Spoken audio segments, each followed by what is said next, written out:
Okay, so I want you guys to see where I'm reading, what I'm reading. Sorry about shaking. I got the phone in my hand, but let's read.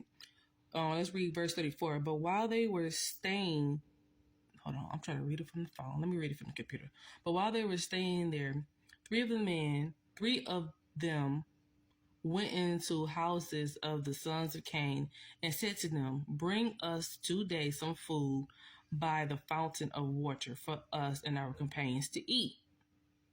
But when the sons of Cain saw them, they wondered at them and thought, these are beautiful to look at, and such as we never saw before. So they rose and came with them to the fountain of water to see their companions. They found them so very handsome that they cried aloud about their places for others to gather together and come and look at these beautiful beings. Then they gathered around them, both men and women. Then the elders said to them, "We are strangers in your land. Bring us food. Bring us food and drink, you and your women, to refresh ourselves with you." When those men heard these words of the elder, every one of Cain's sons brought his wife, and another brought his daughter, and so many women came to them, everyone addressing Jared either for himself or for his wife, all alike. I want to read it again. So let me zoom in a little bit more. So we are at verse 39. No. We are at verse 38. When it say, when those men heard these words of the elder, which is Satan, you have to go back to part 1, but the elder in the story is Satan. Every one of Cain's sons brought his wife, and another brought his daughter, and so many women came to them, every one addressing Jared either for himself or for his wife, all alike. But when Jared saw what they did, his very soul wrenched itself from them. Neither would he taste of their food or of their drink. So I want to pause right here. Two things stand out to me. First thing first, this was a red flag, to Jared. He was like, hold on, why are they trying to approach him? Men trying to come up to him for themselves, and they trying to, even their wife trying to come up to him. It said everyone addressing Jared either for himself or for his wife. He like, hold on, something ain't right. And when I read the verse where it says, but when Jared saw what they did, his very soul wrenched itself from them. Neither would he taste or their food, but it said, neither would he taste of their food or of their drink. This will remind me of Psalms 1, when it says, blessed the man that walketh not in the counsel of ungodly, nor standeth in the way of the sinners, nor sitteth in the seat of the scornful. That verse right there is saying, it's like when you read it, it's saying it's like 3 different ways where you can be lured in by people that are living in sin. So it's like he knew, okay, if I eat and I drink with them, I'm gonna sit down and I'm gonna get comfortable. And that's how it is, just with people, period, that are now living righteous, not trying to live a righteous life. If you mingle with them, you will find yourself gradually continues to hang around them and continue to be lured in by them. And he knew if I sit down with these people, if I sit and drink, he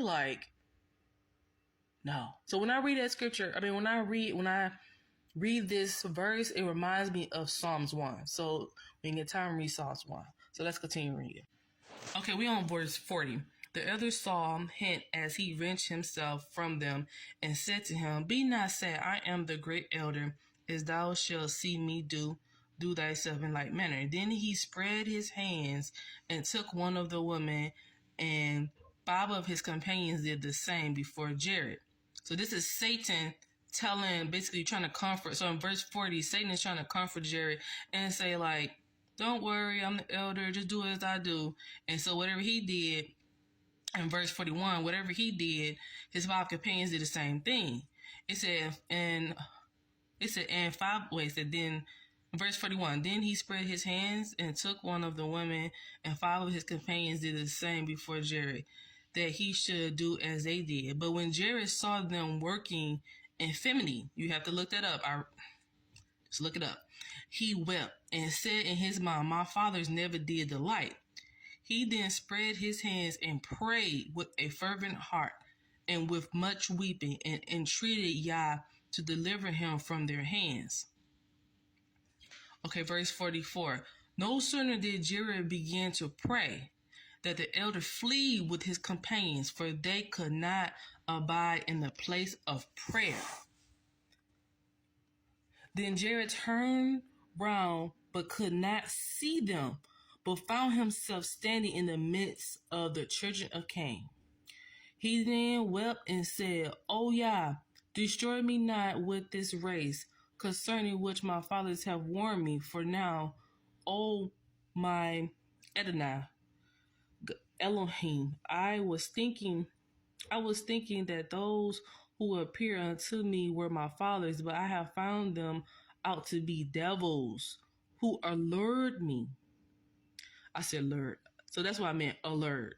Who allured me, allured me by this beautiful preparation until I believed them.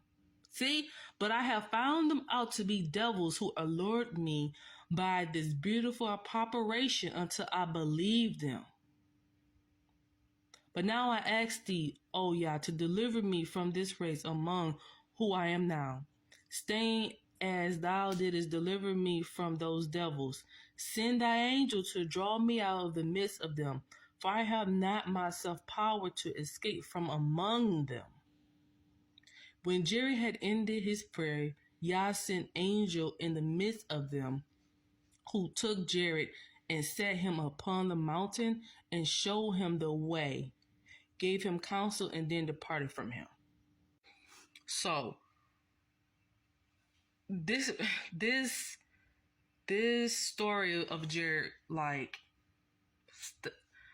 is, I'm not going to, it honestly is one of my favorites, because the devil, he don't do anything new. He comes with the same tricks. And it's my favorite because it talks about, to me, I feel like it talk about like pornography, talk about all the orgies and all that, talk about like how the devil will lure people in with like just a little bit of information, and then they find themselves in a dark place that they never knew they would be in. And that's what happened. Like, they was doing some filthy stuff, and he caught himself like in the middle of like infamy. That's what it is. Like in our term, in the modern day terms, orgies, sexual activity. It was just like doing whatever, and he was in the middle. Like, what the heck did he get himself into? But the reason why this is, like I said, this is my favorite, because it talks about, it highlights the tactics of the devil, and it equips it. This story is equipping us to be aware of familiar spirits. Familiar spirits is, like he said, they came to him. I want to use his exact words. What did he say? He said, basically, they came to him and gained his trust, and that's what happened. And they allured him away, and that's what familiar spirits do. Like, they know what you're going through. They know what answer you need. They know the timing. They know your struggle. They know the battle that you are in.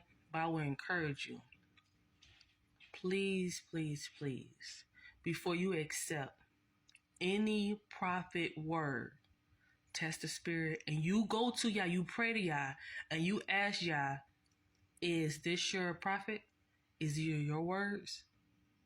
You go to Yah and you ask him, say, show me. Because in this book, several times the devil tempted Adam and Eve, and they didn't even ask Yah. They didn't ask Yah at all, like, who is this? Is he sent from you? They got a lot of trouble. So I would encourage you, please, seek him and wait on him.